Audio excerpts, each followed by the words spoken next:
عقل مند وہ لوگ ہیں، عقل مند وہ لوگ ہیں جو غور کرتے ہیں دنیا کے اندر۔ اس لیے میں کہتا ہوں سائنس پڑھو، وگیان پڑھو۔ جب تم سائنس پڑھو گے، جب تم وگیان پڑھو گے، تمہیں معلوم ہوگا اللہ کی کائنات کتنی بڑی ہے، اللہ کی دنیا کتنی بڑی ہے، اللہ نے اس دنیا میں کتنی مخلوقات کو بنایا ہے۔ اور جتنا آپ سائنس کو پڑھیں گے، اگر آپ کا ایمان پکا ہے، آپ کا اللہ کے اوپر ایمان اتنا مضبوط ہوتا چلا جائے گا۔ بڑے بڑے سائنٹسٹ نے جب انہوں نے قرآن کو پڑھا، انہوں نے نبی کی حدیثوں کو پڑھا، انہوں نے اسلام قبول کیا۔ امریکہ کا بہت بڑا ڈاکٹر جس نے ماں کے پیٹ میں پیدا ہونے والے بچے کے اوپر جو الگ الگ دور آتے ہیں اس کا اسٹڈی کیا تھا، اس نے اس کا مطالعہ کیا تھا۔ جب اس نے قرآن کو پڑھا، 1400 سال پہلے جب سائنس کا وجود نہیں تھا، جب یہ بڑی بڑی یونیورسٹیاں نہیں بنی تھیں، یہ بڑی بڑی ریسرچ نہیں ہو رہی تھی، اس نے جب قرآن پڑھا اور قرآن کی آیتوں کو جب اس ڈاکٹر نے دیکھا، اس پروفیسر نے دیکھا کہ قرآن کہتا ہے کہ ہم نے ماں کے پیٹ میں حقیر پانی سے بچے کو پیدا کیا اور پہلے ہم نے اس کو علقہ بنایا،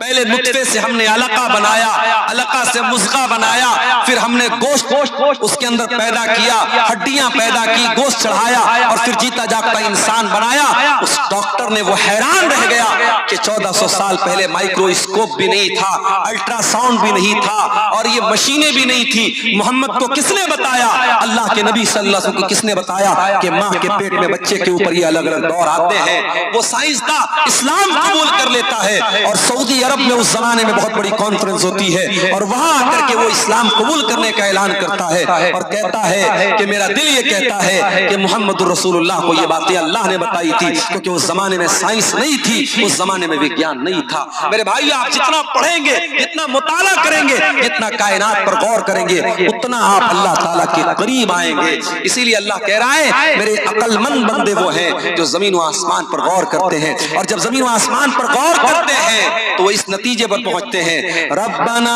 ما خلقت ھذا باطلا، اے اللہ اتنی بڑی کائنات کو تو نے بیکار نہیں بنایا، اس دنیا کو تو نے ایک مقصد کے تحت بنایا ہے، دنیا کو تو نے بے مقصد نہیں بنایا ہے۔ سبحانک فقنا عذاب النار، اے اللہ تو پاک ہے، تو ہمیں جہنم کی آگ سے بچا لے۔ تو میرے بھائیوں، کیا ہماری اور آپ کی ذمہ داری نہیں ہے کہ ہم اور آپ ان چیزوں کو جاننے کی کوشش کریں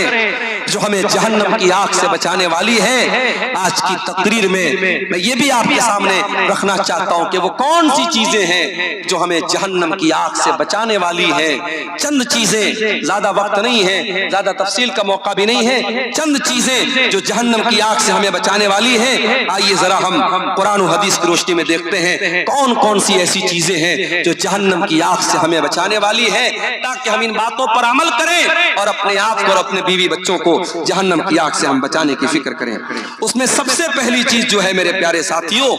ایک اللہ کی توحید کا اقرار کرنا۔ جب تک آپ توحید پر نہیں آئیں گے،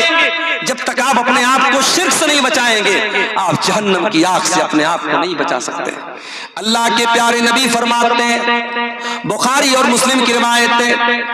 حدیث کے راوی اتبان ابن مالک رضی اللہ تعالیٰ عنہ کہتے ہیں اللہ کے نبی نے فرمایا، لن یوافی عبد یوم القیامت یقول لا الہ الا اللہ یبتغی بہ وجہ اللہ الا حرم اللہ علیہ النار۔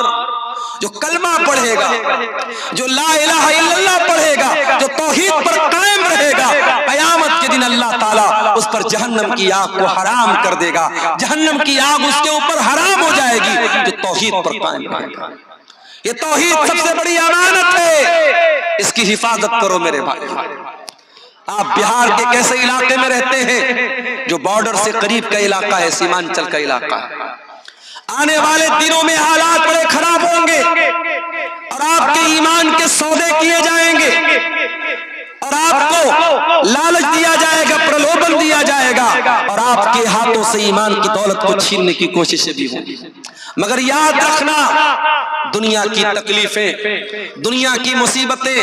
آخرت کی مصیبتوں سے بڑی نہیں ہے، دنیا کی گرمی جہنم کی گرمی سے خطرناک نہیں ہے، دنیا کی جیل جہنم کی جیل سے خطرناک نہیں نہیں ہے دنیا کی ہر تکلیف کو سہ لینا، مگر کبھی شرک مت کرنا میرے پیارے ساتھیوں۔ لا تشرک باللہ، اللہ کے نبی فرماتے ہیں اللہ کے ساتھ کبھی شرک مت کرنا۔ وَإِن قُتِلْتَ أَوْ حُرِّقْتَ، تمہیں قتل کر دیا جائے، تمہیں جلا دیا جائے، تب بھی تم اللہ کے ساتھ کبھی شرک مت کرنا۔ جہنم سے بچانے والی دوسری چیز، بار بار اللہ تعالیٰ سے دعا کرو کہ اے اللہ تو جہنم سے بچا لے۔ اللہ کے پیارے نبی فرماتے ہیں من سال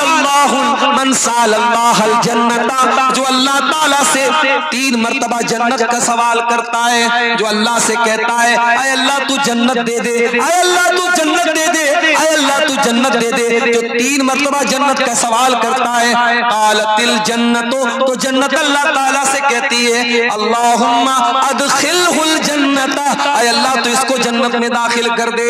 اور جو انسان 3 مرتبہ جہنم سے اللہ تعالیٰ کی پناہ مانگتا ہے تو جہنم اللہ تعالیٰ سے کہتی ہے استج اللہم اجرہ من النار، اے اللہ تو اس کو جہنم کی آگ سے بچا لے۔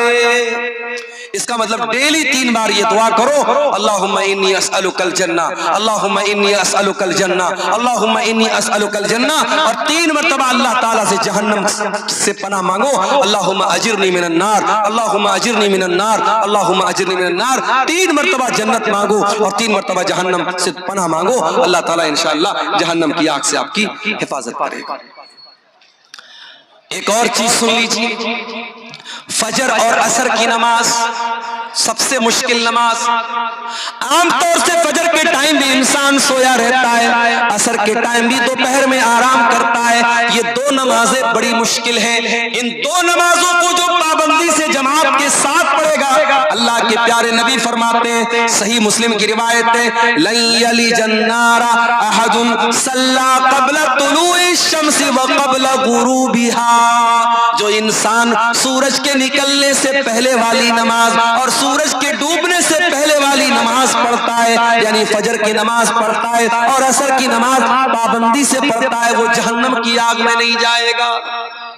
فجر اور عصر کی نماز پابندی سے پڑھو میرے پیارے ساتھی۔ اس کا مطلب یہ نہیں باقی 3 ٹائم کی نماز معاف ہے، نماز تو 5 ٹائم کی پڑھنا ہے، مگر چونکہ یہ 2 نماز ایسی ہے عام طور سے لوگ غفلت کرتے ہیں، لاپرواہی کرتے ہیں۔ رات میں بستر پہ جلدی سونے جایا کرو، آج کل جاڑے کا موسم ہے، رات میں 10 بجے بھی اگر آپ بستر پہ گئے، 11 بجے بھی آپ گئے، 5 بجے صبح فجر کی اذان ہو رہی ہے، آپ کے پاس 6 گھنٹے بچ رہے ہیں، 7 گھنٹے بچ رہے ہیں، آرام سے آپ اپنی نیند پوری کیجئے، موبائل کے اوپر الارم لگا لیجئے اور فجر کی نماز آپ پڑھیے، اور اسی طریقے سے عصر کی نماز بھی آپ جماعت کے ساتھ پڑھیے۔ یہ 2 نمازیں آپ کو جہنم کی آگ سے نجات دلائیں گے۔